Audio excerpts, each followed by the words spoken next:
రాజకీయ పార్టీలు ప్రజల నమ్మకాన్ని సొమ్ము చేసుకుంటాయో లేదో తెలియదు, కానీ మిత్రపక్షాలైనటువంటి రెండు కూటమిలోని ఒక పార్టీ మరొక పార్టీని నమ్మేటువంటి పరిస్థితులు లేదు అనేటువంటిది సుస్పష్టంగా తెలుస్తుంది. నిన్నటి వరకు ఎన్డీఏ కూటమి చాలా స్ట్రాంగ్గా ఉంది, వాళ్ళ యొక్క సీట్ల సర్దుబాటు అయిపోయింది, ప్రజాక్షేత్రంలో దూకారు అని అందరూ కూడా అనుకున్నారు. ముందుగా దూకినటువంటి పార్టీ కనుక మహాగఠబంధన్ లేటుగా వచ్చినప్పటికీ కూడా, ఫ్రెండ్లీ కంటెస్ట్ ఉన్నప్పటికీ కూడా వాళ్ళు కొద్ది వరకు అండర్స్టాండింగ్తో ముందుకెళ్తున్నారు అనేటువంటిది ఇప్పుడు కొత్తగా వాళ్ళు వినిపిస్తున్నమాట.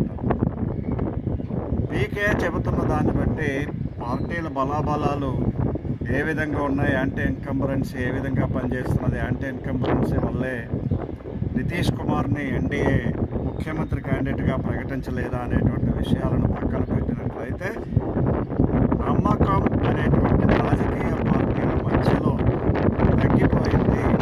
బీజేపీని జేడీయూ నమ్మట్లేదు, జేడీయూ చిరాగ్ పాస్వాన్ నమ్మట్లేదు, చిరాగ్ పాస్వాన్ మాజీ నమ్మట్లేదు. ఈ విధంగా ఒకరు నమ్మకం లేకుండా ఎన్డీఏ కూడా ముందుకు వెళ్తున్నది.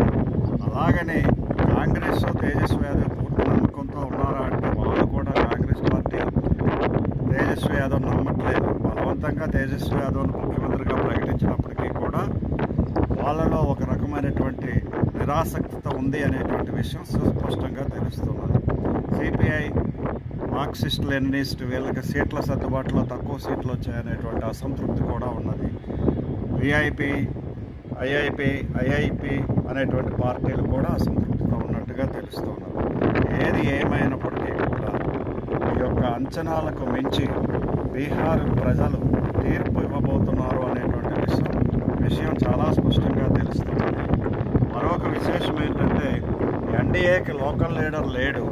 నితీష్ కుమార్ కేంద్రంగా ఇప్పుడు రాజకీయ పార్టీలు పనిచేయట్లేదు కాబట్టి ఎన్డీఏకి నితీష్ కుమార్ బలం ఎంతవరకు ఉపయోగపడుతుంది, అంతా తానే మోసేటువంటి మోడీ గారు ఎంతవరకు ఎన్డీఏని గెలిపించగలుగుతారు, రాహుల్ గాంధీ తేజస్వి యాదవ్ నాయకత్వం మహాగఠబంధన్ గెలిపిస్తుందా అనేటువంటి విషయాన్ని వేచి చూడాల్సినటువంటి అవసరం ఎంత ఉంది. జై హింద్.